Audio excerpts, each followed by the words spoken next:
Bismillahirrahmanirrahim. Assalamualaikum warahmatullahi wabarakatuh. Alhamdulillah, wassalatu wassalamu ala rasulillah, wa ala alihi wa ashabihi wa mawalah, wa man tabi'ahum bi ihsan ila yaumil qiyamah, amma ba'd. Pendengar Fajri sejangkau siar di manapun Anda berada, Alhamdulillah, puji dan syukur kita aturkan kehadirat Allah subhanahu wa ta'ala.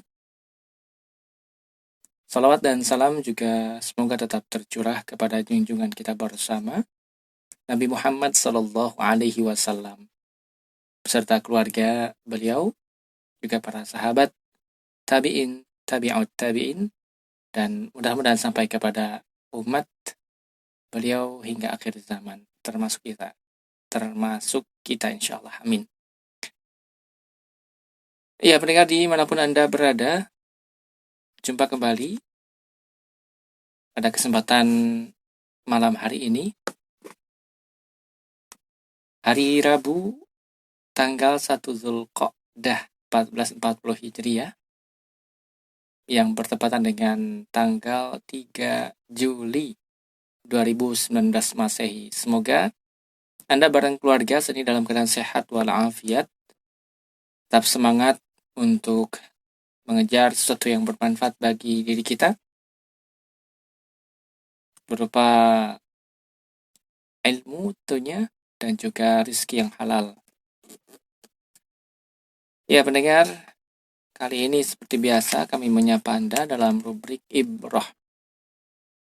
Dan seperti yang sudah kami janjikan pada pekan sebelumnya, insyaallah ta'ala, kali ini kita akan menyimak satu kisah perjalanan seorang hamba yang boleh kita kata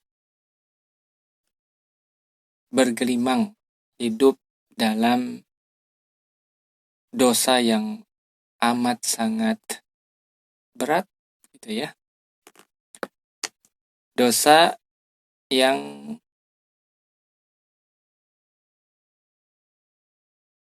keburukannya ibarat menzinahi, begitu ya, ibu kandung sendiri, ya. Ya, tidak lain dosa riba, ya. Nauzubillah. Mudah-mudahan kisah kita pada kesempatan malam hari ini sedikit banyak memberikan inspirasi, menguatkan tekad kita untuk lari dari hal yang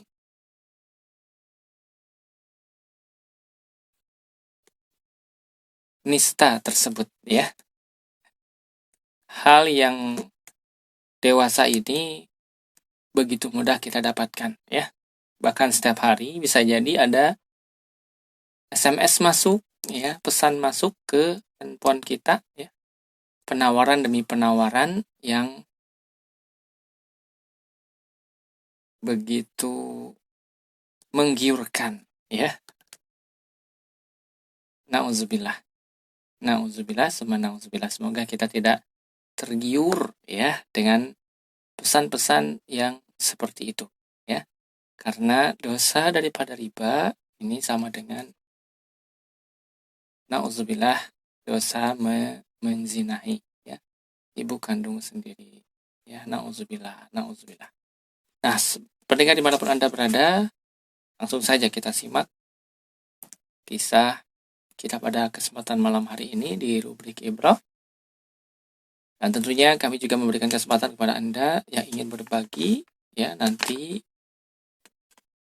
silahkan Anda simak terlebih dahulu kisahnya, baru kemudian Anda ambil faidah, pelajaran ataupun hikmah daripada kisah tersebut. Lalu kemudian Anda kirim hikmah atau pelajarannya ke nomor 0811 11 10 993. Nah, pendengar, kisah kita pada kesempatan malam hari ini kami beri judul Taubat Sang Pelaku Riba. Ya, taubatnya sang pelaku riba. Ya, sebagaimana kisah selengkapnya Mari kita simak kisah tersebut berikut ini.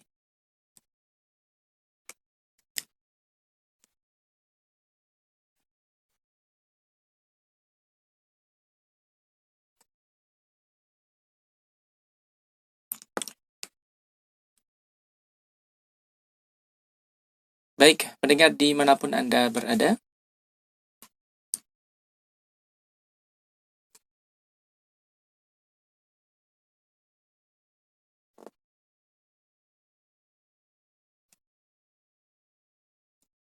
kisah kita pada kesempatan malam hari ini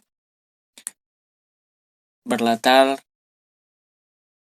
atau terjadi di bulan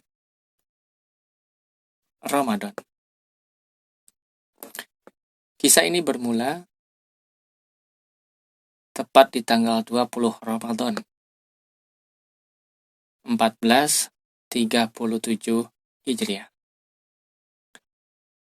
Ini kisah nyata atau true story ya. Semoga menjadi pembelajaran untuk kita bersama.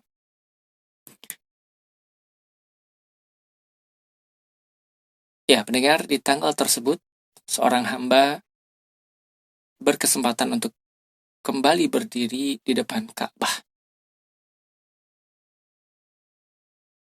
di kota suci Makkah Al-Mukarramah. Sang hamba pun tangannya gemetar menengadah. Bibirnya bergerak-gerak tanpa suara. Matanya tak berkedip, penuh dengan air mata yang berhamburan, bahkan membanjiri pipi kanan dan kirinya. Perlahan ia menurunkan lututnya, lalu bersimpuh tampak rapuh. Tetapi di dalam dada keimanannya semakin penuh. Sang hamba teringat kembali 3 tahun lalu ketika ia berangkat ke Tanah Suci hanyalah untuk mengikuti kemauan istrinya yang ingin berwisata religi. Itu adalah keinginan yang aneh bagi dirinya. Bagaimana sebuah keyakinan bisa menjadi rekreasi? Bukankah religi atau agama itu adalah keyakinan untuk beribadah dan berpasrah hanya kepada Allah Subhanahu wa Ta'ala? Apakah wisata religi itu? Apakah hanya jalan-jalan ke Tanah Suci, menikmati keindahan kota Makkah? Ya, ketika berada di pesawat menuju Jeddah, istrinya bercerita bahwa ia ingin seperti ibu-ibu yang lain, menjalankan umrah bersama suaminya. Itu saja. Dan hamba tersebut merasa bertambah aneh dengan pemikiran istrinya tersebut.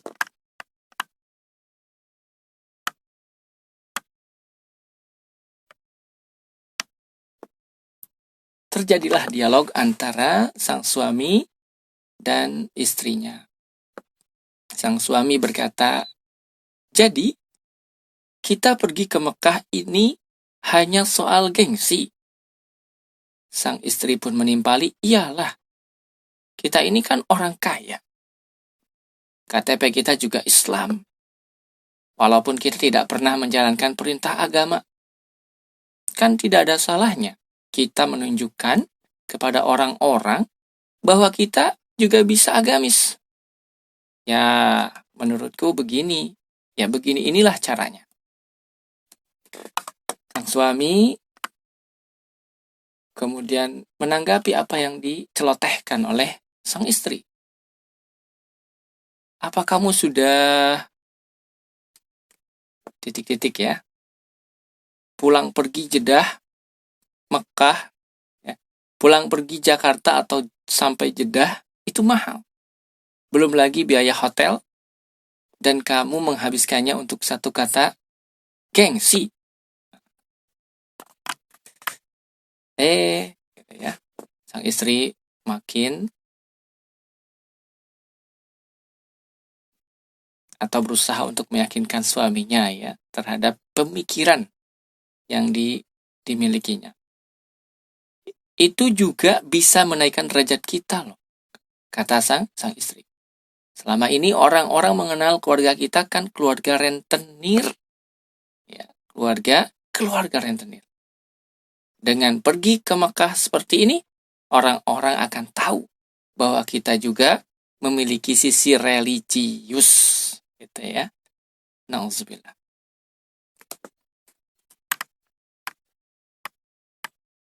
Singkat cerita, perjalanan pun akhirnya dipenuhi dengan pertengkaran. Sampai mereka pun turun dari pesawat, pertengkaran masih terus berlanjut. Akhirnya mereka tiba di sebuah hotel bintang 5, tempat mereka menginap. Dengan rasa kesal yang mendalam, tanpa sepatah kata pun, sang istri keluar dari kamar. Hamba tersebut terpaku sendiri, dan ia merasa tidak bersalah, karena ia hanya ingin mengajari istrinya berhemat dan efisien dalam menggunakan uang. Ya, selama ini sang hamba tidak pernah terlibat bisnis produktif, kecuali satu-satunya usaha yang digeluti adalah bisnis riba. Nauzubillah. Membungakan uang. Ia dapat dengan mudah melipat gandakan uangnya tanpa resiko kebangkrutan. Ia pintar memilih mangsa yang bisa dihisap darahnya sampai habis.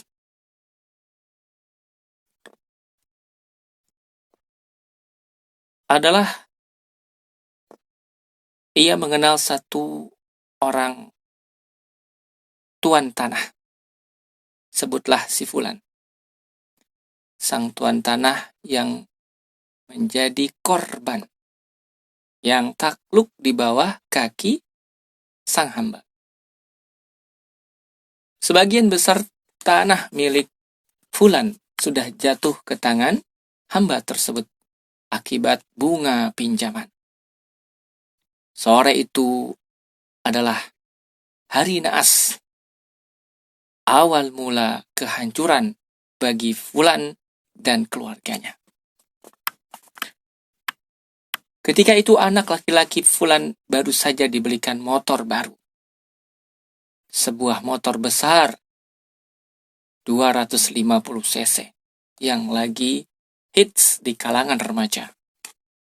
Namun musibah tidak dapat dihindarkan. Anak laki-laki Fulan terlibat kecelakaan.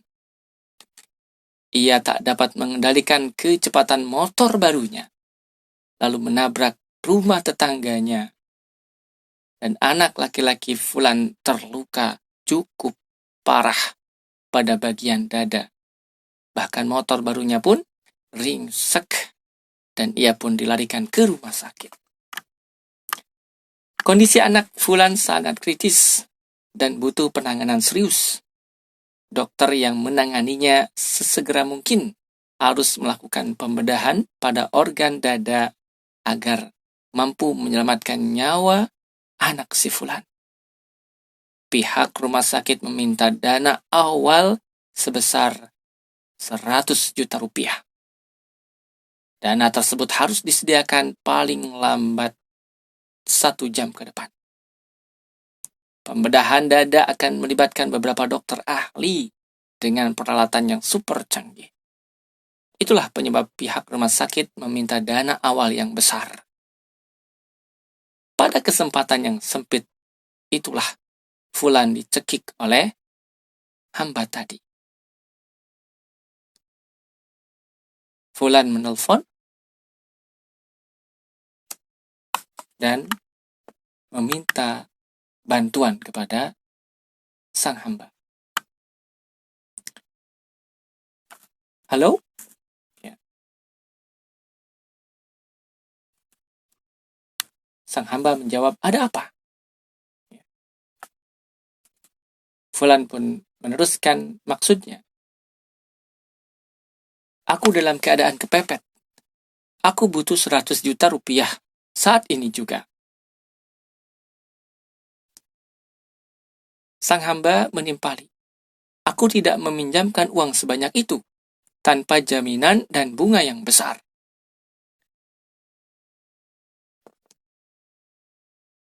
Si fulan pun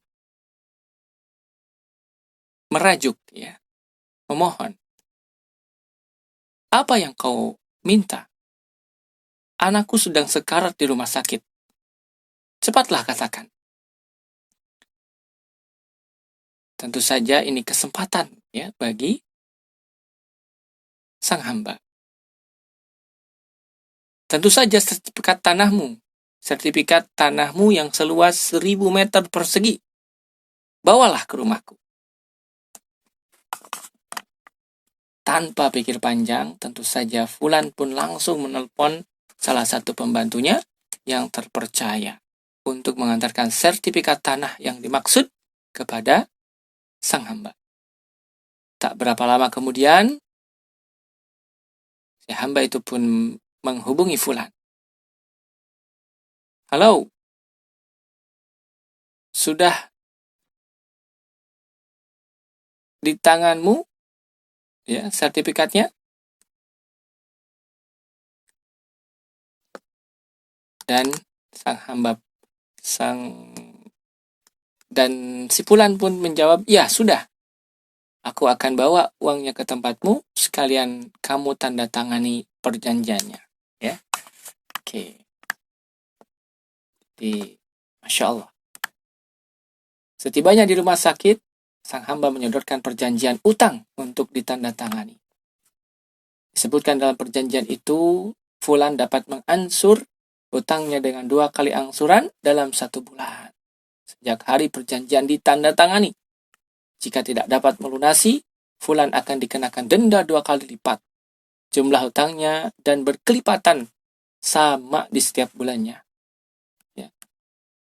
Sang hamba juga mensyaratkan bunga 100%. Jika tidak bisa melunasi dalam sebulan, bunga akan berlipat menjadi 200%. Na'udzubillah. Sungguh perjanjian yang sangat aneh. Dan si fulan pun menyadari hal tersebut. Namun, mau tidak mau, ya, ia harus segera memiliki dana, ya, agar sang anak bisa selamat. Nah, sejak itulah, ya, sang hamba pun menjadi lebih kaya. Dari bulan ke bulan harta si fulan dihisapnya. Pada bulan ketiga ia meminta sertifikat tanah yang baru. Akhirnya tidak sampai setahun, harta kekayaan fulan pun habis. Hutang masih belum terlunasi. Tak ada lagi barang yang bisa dijadikan jaminan. Akhirnya sang hamba malah melaporkan fulan ke polisi dan menjadikan fulan sebagai tersangka penipuan. Bahkan karena depresi, ya, tak tertahankan, fulan mengakhiri hidupnya dengan cara gantung diri. Na'udzubillah. Hidup fulan berakhir di dalam penjara. Dan sudah menjadi rahasia umum jika sang hamba itu adalah seorang rentenir. Lintah darat. Ia suka memanfaatkan kesusahan orang lain untuk mendapatkan keuntungan. Sang hamba tidak menyadari sama sekali bahwa sudah 1 jam lebih, ya.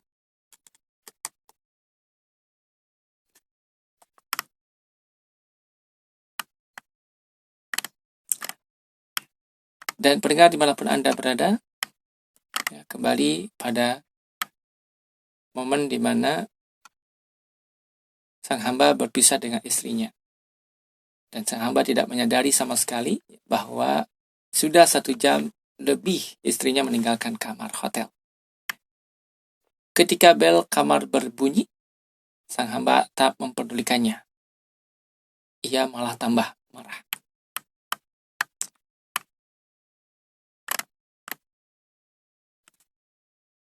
Apa yang terjadi sebenarnya?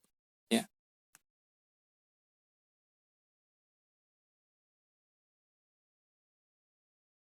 Gumam sang hamba, siapa sih? Mau apa? Masuk saja kalau mau. Kalau tidak mau, ya sudah pergi sana. Bel kamar pun terus-menerus berbunyi. Sang hamba akhirnya membuka pintu dengan wajah kesal. Di depan pintu kamar telah berdiri manajer hotel dan seorang penterjemah. Bapak, tanya manajer tersebut, apa betul? Maka jawab sang hamba, iya. Apakah Anda menginap di sini bersama sang istri? Sang manajer melanjutkan pertanyaannya, dan ia menjawab benar. Memang ada apa? Istri Anda kecelakaan. Ia melintas jalan depan hotel tidak pada tempatnya, sehingga sebuah mobil yang melintas menabraknya hingga tewas. Mendengar hal tersebut, sang hamba pun menjerit dan berlari keluar dari hotel.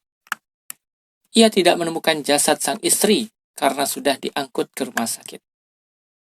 Dan keesokan harinya, setelah pemakaman istrinya, hamba merenung seorang diri. Ya, jadi ini awal mula taubatnya sang rentenir. Ya, saat ia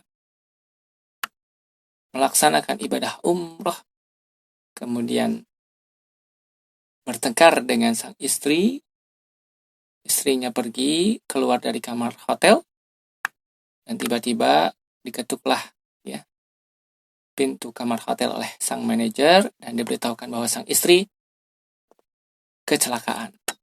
Ya.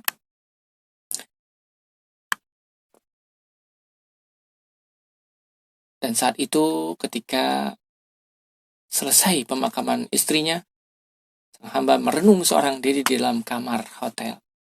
Tanpa sadar ia memperhatikan gambar Ka'bah yang menempel di dinding.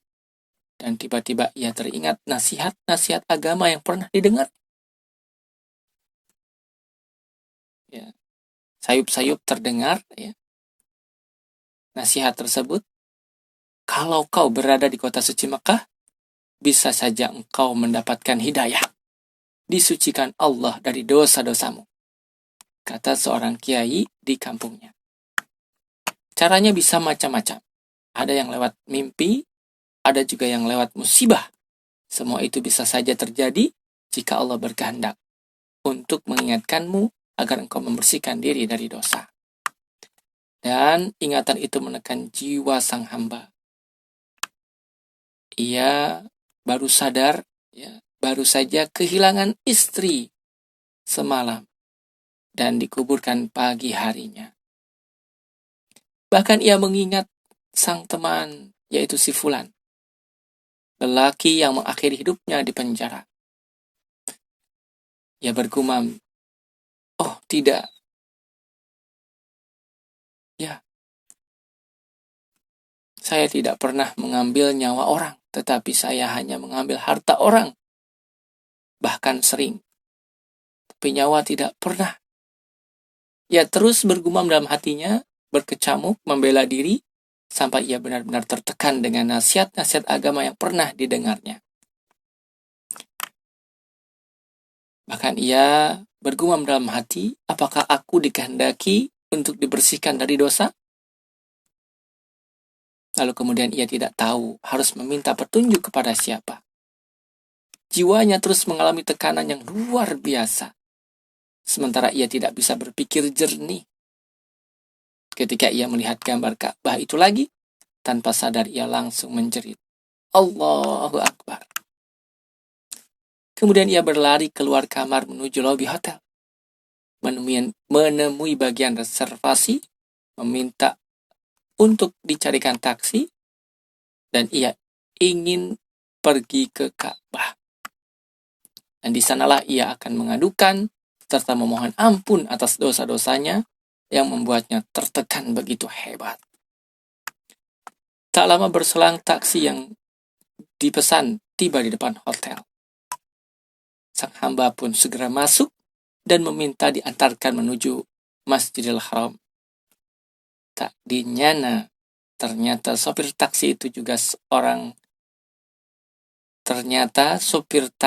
pun berasal dari daerah yang sama dengannya. Ia orang Indonesia.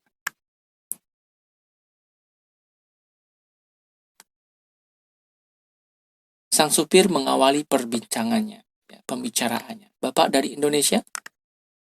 Maka sang hamba pun menjawab, ya benar. Kalau ke Ka'bah biasanya orang Indonesia pakai peci, Pak. Lanjut sang supir menjelaskan.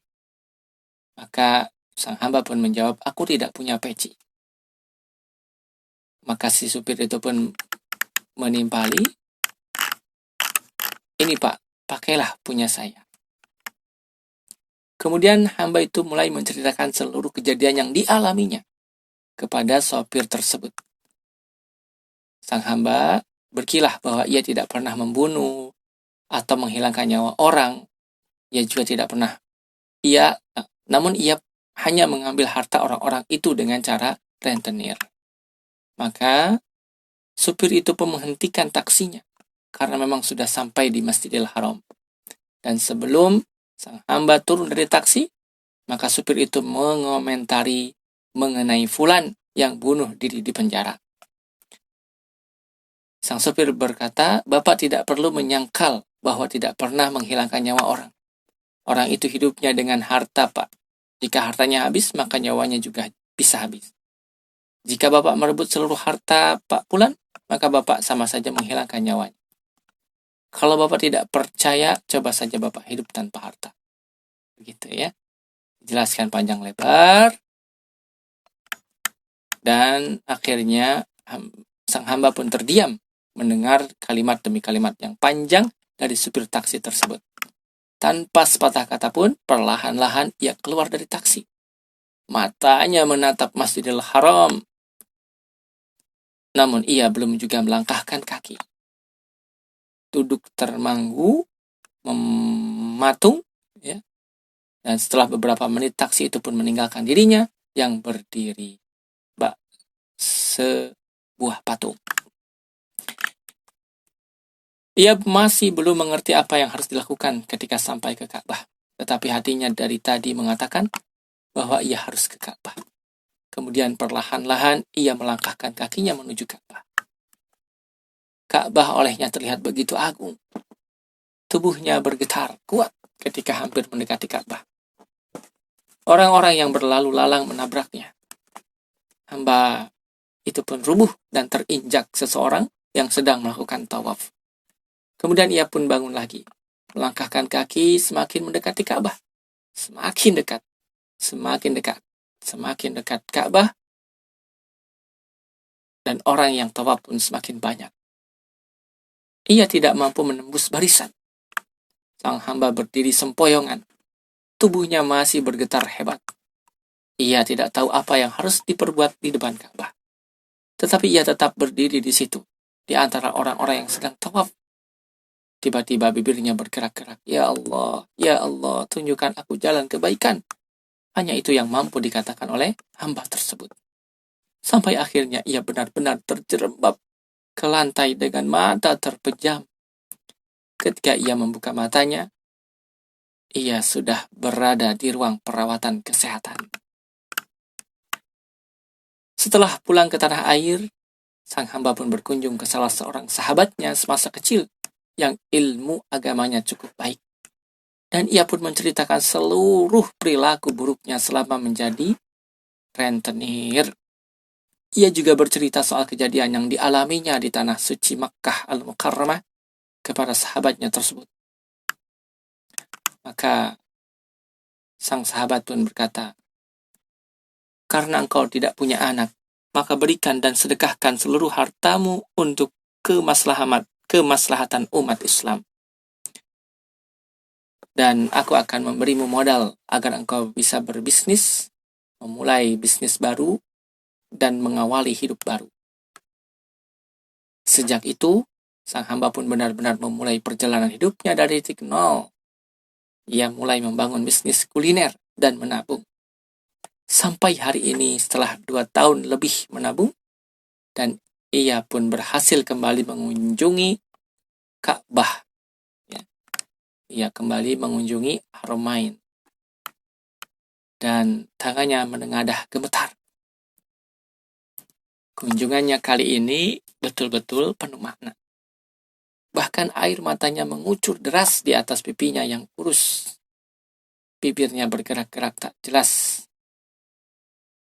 Namun dada itu penuh haru rasa syukur telah ditunjukkan jalan yang lebih baik oleh Allah, dan ia pun telah diselamatkan oleh Allah dari dosa riba dan dibersihkan dengan pertobatan yang murni.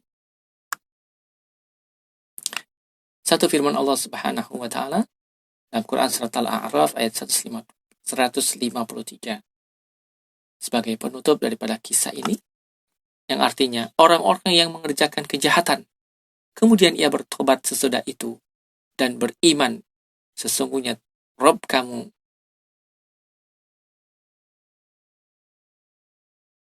sesudah tobat yang disertai dengan iman itu adalah Maha Pengampun lagi Maha Penyayang.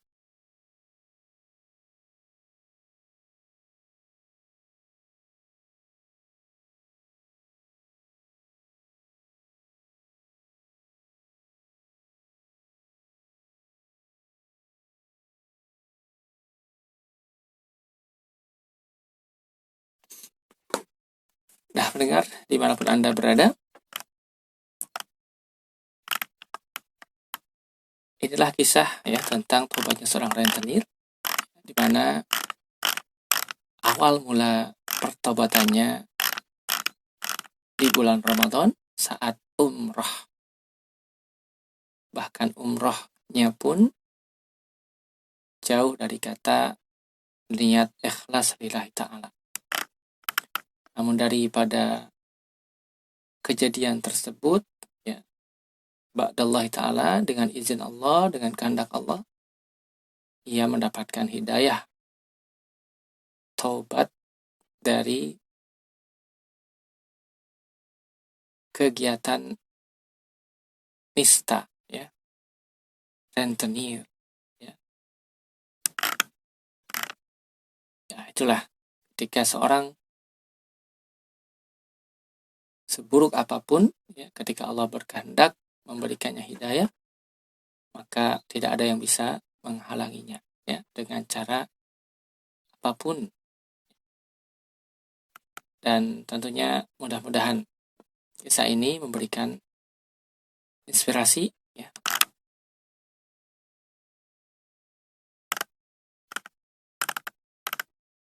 Kisah ini memberikan pelajaran, ya, yang berharga untuk diri kita. Bagaimana riba menghancurkan hidup manusia, ya. Bahkan sampai bisa menjadi sebab, ya, hilangnya nyawa karena begitu berat dosa riba, ya. Kurangnya iman bisa saja menjadi sebab musibah yang amat sangat besar, ya. Nauzubillah. Nauzubillah summa nauzubillah. Baik pendengar, cukup panjang kisahnya, ya. Mudah-mudahan esensi daripada kisah tersebut bisa kita tangkap dengan baik, terutama hikmah dan pelajarannya bisa kita cerna, bisa kita ambil. Nah, silahkan bagi Anda yang sudah mendapatkan hikmah daripada kisah ini, share melalui nomor WA ataupun Telegram kami 0811 11 10 993, ya. Bisa seorang rentenir yang bertobat, ya. Sekali lagi, tobatnya seorang pelaku riba, lebih tepatnya seperti itu. Baik, kita akan rehat sejenak pendengar. Nantikan kebersamaan kita setelah jeda. Tetap bersama kami, karena insya Allah kami akan segera kembali untuk Anda setelah yang berikut ini.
Ya, pendengar dimanapun Anda berada, kembali di acara Ibroh Live Radio Fajri 99.3 Suara Kebangkitan Islam. Dan baru saja kita simak kisah tentang seorang hamba yang bertobat ya dari perilakunya sebagai seorang rentenir, ya pelaku riba, ya, lintah darat. Banyak lakob atau sebutan atau julukan bagi pelaku riba, ya.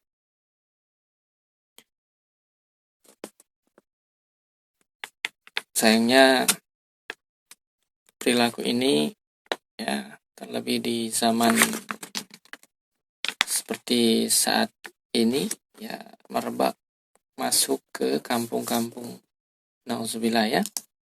Betapa banyak saudara-saudara kita yang ada di kampung ya terjebak dalam utang riba ya. Kalau di Bogor ada istilahnya emok gitu ya, kumpulan ya. Di umahat atau ibu-ibunya berkumpul di satu tempat ya, bukan untuk arisan ya, tetapi membahas hutang atau mengajukan hutang. Ada yang bayar, ada yang mengajukan hutang dan lain sebagainya, ada yang nambah hutang ya.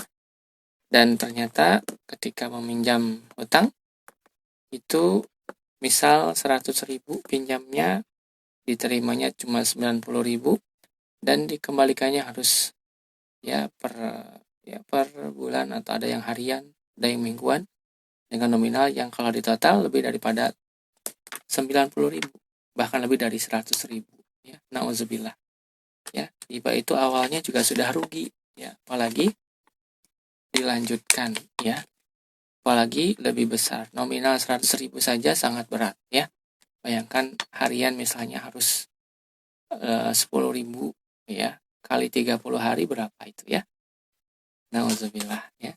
Nauzubillah, summa nauzubillahi min dzalik ya, belum dosanya ya. Bahkan tadi disampaikan oleh asatidz kita ya, ini sudah menantang perang ya, memerangi Allah Subhanahu wa taala dan Rasulnya. Nauzubillah, kalau dengan Allah dan Rasulnya saja kita menantang perang ya, tidak mungkin kita menang ya. Itu artinya kita harus menghindari dengan sejauh-jauhnya, karena riba hanya akan menyengsarakan ya.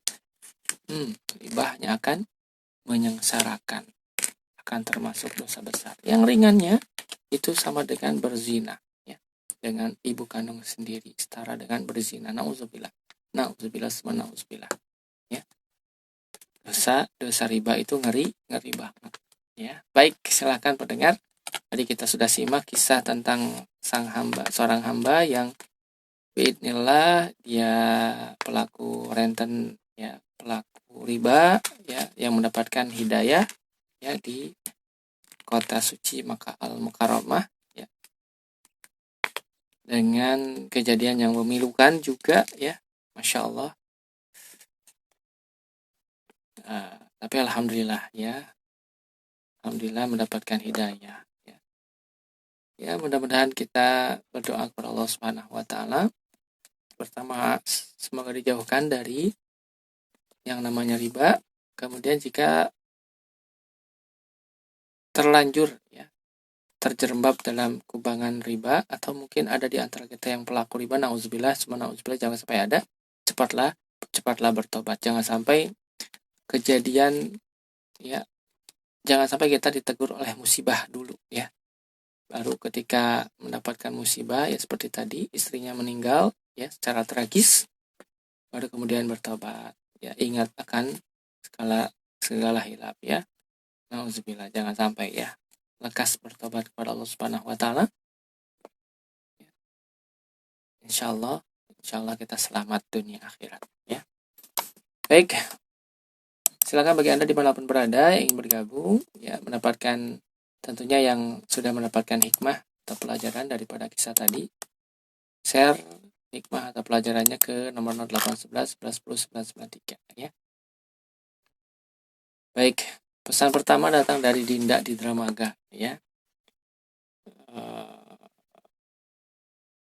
Sangat suka cara Ibroh ini, banyak hikmahnya ya. saking banyaknya tidak bisa mengungkapkan dengan kata-kata ya. Intinya terima kasih. Syukuran untuk Fajri yang sudah mengadakan acara ini ya, sama-sama ya. Semoga istiqomah menyimak dan lain sebagainya. Semoga banyak pendengar yang bisa mengambil hikmah daripada acara ini. Amin ya. Oke, kemudian ada Rama Lesmana di Serang Baru, Bekasi. Bismillah, Assalamualaikum, Waalaikumsalam warahmatullahi wabarakatuh. Laknat bagi pelaku riba katanya ya. Dari Jabir radhiyallahu an, beliau berkata Rasulullah Shallallahu alaihi wasallam melaknat pemakan riba, kemudian pemberi makan riba, penulisnya dan dua saksinya. Dan beliau bersabda mereka itu sama. Nauzubillah ya. Jadi yang makannya, yang memberi makan, yang menulis ya, bahkan saksi dari riba itu sendiri ini sama kedudukannya ya. Nauzubillah. Sekarang untuk ramal mana, jangan sampai kita terlibat ya dalam hal yang berbau riba ya. Para ibu yang ada di kampung-kampung ya, ataupun yang di kota mungkin lebih canggih lagi ribanya ya. Bisa berupa kartu kredit dan lain sebagainya ya. Kita harus mawas diri ya, harus berhati-hati di zaman ini ya. Di zaman ini ya, harus menuntut ilmu ya, terutama masalah muamalah, jangan sampai terjatuh pada yang namanya riba ya.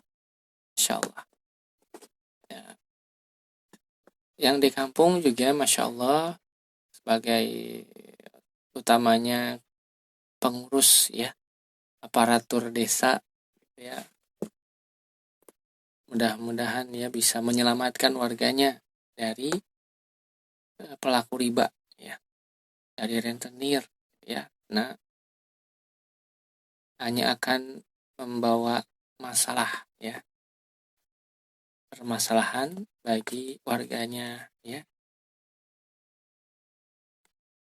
Semoga bisa menjadi bisa memberikan pengarahan ya, solusi pada warga ya di sekitarnya ya, mulai dari tingkat RT, RW-nya, lebih luas lagi lurahnya ya, camatnya, ini selalu memberikan pengarahan ya, edukasi agar masyarakatnya menjauhi riba ya, plus memaksimalkan dana desa begitu ya, agar warganya tidak sampai terjerembab ke dalam kubangan dosa berupa riba gitu ya. Baik, ada Siti Nurjana di Tenjolaya, nyimak saja katanya ya. Oke, syukron, jazakumullah khairan ya, barakallahu fiik. Kemudian ada pendengar kita lainnya Bang Igun di Langit Kelima di Ciracas ya, nyimak saja juga, Masya Allah ya. Syukran untuk Bang Igun di Langit Kelima katanya, Ciracas lebih tepatnya. Bang Igun Langit Kelima namanya ya, Ciracas. Tempatnya atau lokasinya di Ciracas. Baik, ada Rofada ya, Rofada di Cimangrit katanya, taubatnya pelaku riba. Riba termasuk dosa besar, betul ya. Karena pelaku riba akan dilaknat penulisnya dan juga para saksinya. Di dunia mungkin ia merasakan kenikmatan, akan tetapi ketahuilah itu hanya kebahagiaan yang semu dan hartanya tidak akan berkah. Maka bertobatlah sebelum terlambat, dan karena Allah Maha penerima tobat. Ya, kita harus meyakini ya bahwa riba itu dosa besar ya, dan lekas ya kita bertobat. Segera kita mohon ampun kepada Allah Subhanahu wa Ta'ala dari dosa ini ya. Kemudian ada Afis di Parung, Desa Warujaya. Astagfirullah ya. Maha suci Allah yang memberi taufik dan hidayahnya kepada hamba yang masih diberi kesempatan untuk kembali ke jalan yang Allah ridhoi. Amin ya Allah ya Rabbal alamin. Ya.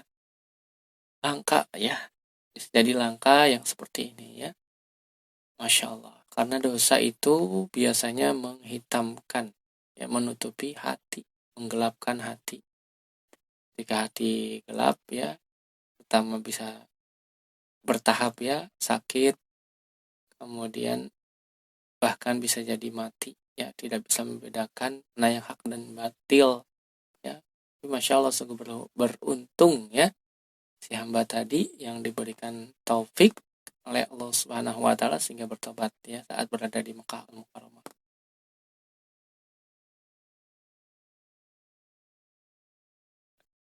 Insyaallah, ya. Kemudian ada Dewi Herawati, ya, di Facebook ini, ya. Assalamualaikum, Waalaikumsalam. Bismillah. Allah sangat mencintai umatnya, ya, mencintai hambanya, memberikan hidayah dengan cara apapun dan melalui siapapun.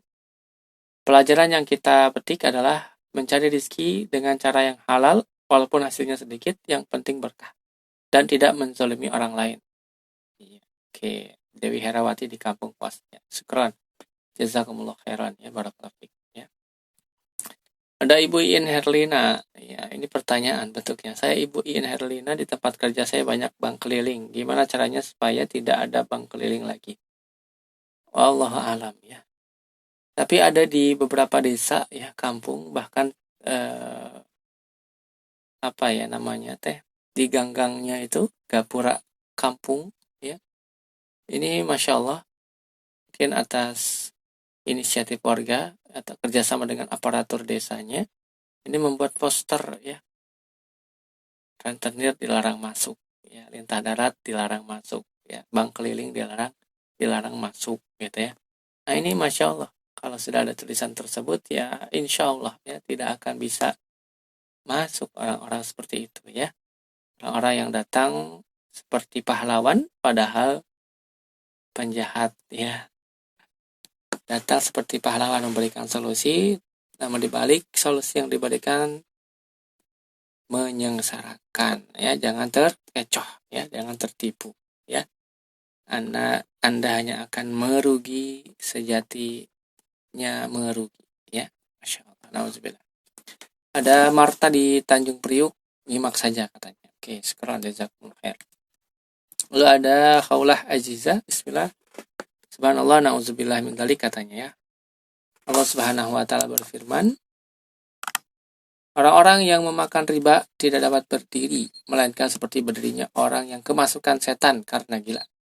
Yang demikian itu karena mereka berkata bahwa jual beli sama dengan riba. Na'udzubillah. Padahal Allah telah menghalalkan jual beli dan mengharamkan riba. Barang siapa mendapat peringatan dari Rabb-nya, lalu ia berhenti, maka apa yang telah diperolehnya dahulu menjadi miliknya dan urusannya terserah kepada Allah. Barang siapa mengulanginya, maka mereka itu penghuni neraka. Na'udzubillah. Mereka kekal di dalamnya. Quran Surat Al-Baqarah ayat 275. Ya, semoga kita semua terhindar dari kata riba saat sudah tersentuh sedikit pun oleh riba. Pasti akan sulit untuk lepas. Jauhilah riba, ya, titik. Jauhilah riba, ya, jangan dekat-dekat. Na'udzubillah, ya. Ada Neni, Ibu Neni, ya. Assalamualaikum, Waalaikumsalam. Sungguh mengerikan, merinding. Semoga kita dilindungi dari riba. Justru saya jadi korban kezaliman. Mudah-mudahan saya bisa bersabar. Oke. Amin, ya. Jangan sampai kita menjadi pelaku riba atau rentenir, ya. Lebih mulia meminjami tanpa bunga, ya. Ketika kita mengetahui ada saudara yang membutuhkan, ya, jadikan ini peluang, ya, untuk ta'awun, ya, saling tolong menolong, ya. Dan ketika menolong seorang yang membutuhkan, memudahkan seseorang, ya, urusannya di dunia, insya Allah Allah akan mudahkan urusan kita di dunia dan juga di akhirat, ya. Jadi dalam hidup itu tidak melulu untuk rugi, ya. Ketika kita menolong sesama, Allah Subhanahu wa taala sudah janjikan kemudahan untuk diri kita di dunia dan di akhirat. Bayangkan kita cuma memberikan seperak, 2 perak misalnya, 1 juta, 2 juta misalnya, puluhan juta bahkan, ya. Tetapi di balik itu semua, ya, jika kita niatkan ikhlas lillahi ta'ala, Allah akan mudahkan urusan kita di dunia dan di akhirat. Jadi ada bonus yang luar biasa ya. Masya Allah, lebih daripada keuntungan riba. Yang mana ya keuntungan riba akan berbuah malapetaka ya, seperti tadi ya. Si hamba tadi boleh jadi dia kaya, bahkan bisa pergi ke Mekah ya biidznillah gitu ya, tapi ternyata benar mendapatkan musibah ya, dan dibalik musibahnya baru ia tersadar. Nah, jangan sampai kita menjadi hamba yang baru sadar setelah mendapatkan musibah yang hebat ya. Belum tentu juga kita bisa seperti hamba tadi ya. Jadi ketika kita tahu sesuatu itu dilarang ya, itu haram ya, itu mudorotnya besar ya, bahayanya besar bagi diri dan keluarga, lekas kita tinggalkan ya. Semoga Allah Subhanahu wa taala memberikan taufiknya kepada kita untuk menjauhi yang namanya riba ya. Kita yang tinggal di kota ataupun yang di desa, perbanyaklah bersabar ya, banyak-banyak bersabar ya, jangan sampai terfitnah oleh dunia, jangan sampai terfitnah oleh harta yang haram ya, harta yang manis di awalnya tapi ya di pertengahan pahit ya, di akhir lebih pahit lagi ya, karena kerugian demi kerugian lah yang akan kita dapat saat ya menyentuh riba ya. Bisa jadi ya, boleh jadi manis tapi sebetulnya menyengsarakan ya. Boleh jadi kaya tapi itu namanya istidraj ya, terus sampai tiba masanya kita mendapatkan musibah yang besar, nauzubillah ya, nauzubillah summa nauzubillah. Baik pendengar, sudah pukul 9:32 ya, sudah saatnya saya pamit undur diri. Mohon maaf barangkali ada hilaf kata dan lain sebagainya. Semoga kisah kita pada kesempatan malam hari ini bermanfaat ya, untuk diri kita, untuk keluarga kita ya, bisa jadi bahan cerita juga pada siapapun yang barangkali terjebak atau terjerembab dalam kehidupan ribawi ya. Sampaikan kisah ini ya, bahwa ada seorang rentenir yang bertobat ya kala mendapatkan musibah ya, atau juga ada yang